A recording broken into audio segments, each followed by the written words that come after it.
I used to think that I had to leave the environment in order for me to be back in control.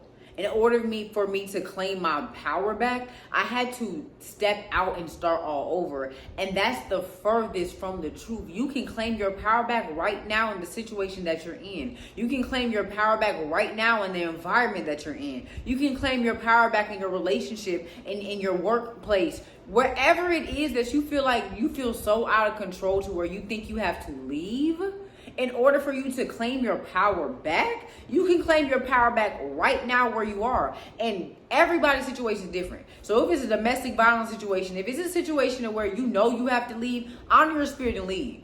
Okay, don't be disobedient to God. He's telling you to remove yourself for a reason, because he knows that you struggle with something that's going to keep you stuck in the situation because you think you can change it, or you think it's your fault or something that you're doing wrong. And that's the furthest from the truth. So he needs you to leave. But for the other situations that I'm speaking on, you made a mistake. You weren't operating as your highest self. You weren't being obedient to God. You weren't confident in the person that you are right now. So you did something that might have messed with your face card a little bit and had people playing with you and had you overcompensating and people pleasing because of your past or your trauma or your experience. You might have did something like that to where now you feel so out of control in your situation or your environment or your workplace or wherever it is. You feel so out of control that you feel like you need to leave and start over, and that's the only way that you're going to gain your power back. That's not true. You have to decide, who am I right now in this moment? How have I grown? What am I standing for? What is my solid foundation? And what am I not willing to let up on or compromise about? So that you can go back into these environments where you feel powerless and claim your power back. Because listen, this is who I am now. This is what I stand for now. I know you knew me at this version of myself and we got caught up and this was the situation, but that was a broken version of myself that I was operating from. I was operating from a broken part of me, and I have healed. Okay, I've recognized, I've become aware. So now this is who I am and this is who I'm showing up as. And you'll either respect it or you won't. But either way, I'm not going to make myself uncomfortable. I'm not going to uncommit to what I committed to. I'm not going to pull out of what I prayed to God for. I'm not doing that. I'm not going to delay or sabotage my breakthrough for the sake of what you may think about me. This is who I am now, so get with it or get lost, and God bless you either way. God will let you have that thing you're going after. Just like he let you have the last thing you was going after, and you had to learn that that was not for you. God's going to let you have the thing that you're going after, and the thing that you asking for, the thing that you're holding on to. He's going to let you have it so that you can learn and you can grow. So do not ever think that you're too far gone, or that God can't teach you, or that because you are in what you are in, that God doesn't hear you, he's not with you, and he's not going to help you through. He is. But the only way that he can help you through is by letting you have that thing so that you can become aware of what you are in, why you accepted it, and what it is.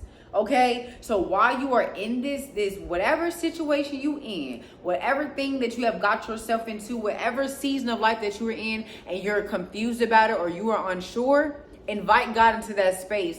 Don't let the enemy make you feel too far gone, or like you're disobeying God so much to the point where you can't invite him in. Listen, it's a mess in here. Okay, excuse the mess, God, but please come sit on this couch, because I need you. All right, and I need clarity, and I'm going to take heed to your instruction and your warning, and I'm going to be obedient to what you say, because I don't want to be in a place of chaos anymore. And I know that you don't operate in chaos. So I know something wrong here. I know something off. I know I'm operating as a lesser version of myself. I know I have accepted something that maybe I haven't accepted. I know I have extended a season past this extension date. Okay, I know that I'm trying to make this my own thing as I did my last thing. So Lord, please come in. It's dirty, but I know you're going to help me clean it up, and I'm going to listen to the instruction that you give me so that I can have a clean house in a way that has never been cleaned before, because I'm used to cleaning it the way that I clean, and I'm learning that my cleanliness level is actually low compared to other people's. So show me what I'm doing wrong. Correct me, oh Lord, and I invite you into my space. Do that. Do that. Don't think that you're too far gone. The enemy wants you to feel like God has left you. You're too far gone. You've done too much wrong. You disobeyed God so much to the point where God can't still work. He still very much works. Okay? Testament.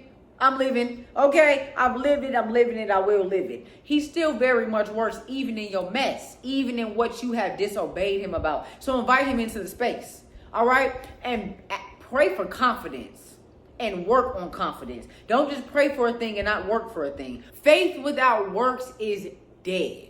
All right? Your faith is your prayer, because in prayer, you're asking God for that thing. You're thanking him for that thing. You're sending your request. You're making your request known to him. And then when you step out, that's the works. What am I going to do to work towards having this confidence that I know God has already given me? What am I going to do to work towards this house that God has already promised me? What am I going to do to work towards this marriage that God has already said is mine? How can I be better? How can I align with it? It's not just about God giving me something, because he can give it to me all day and I not be ready and I mess it up and then have to ask him for it again, but in a different way, because I've learned. I want to be ready when it comes. I don't want to go through all that. Okay? So faith without works is dead. So what are you going to do to work towards that confidence? You need to have confidence in order to stand on what God is telling you to stand on. So when you ask him for those instructions and you invite him into your space, Lord, show me what I need to do to align myself with the confidence that comes from you, so that I can stand on the instruction that you have gave. Okay, so that I don't work against my blessing, so that I don't work against my breakthrough. Show me how to do that. I invite that into my space right along with you.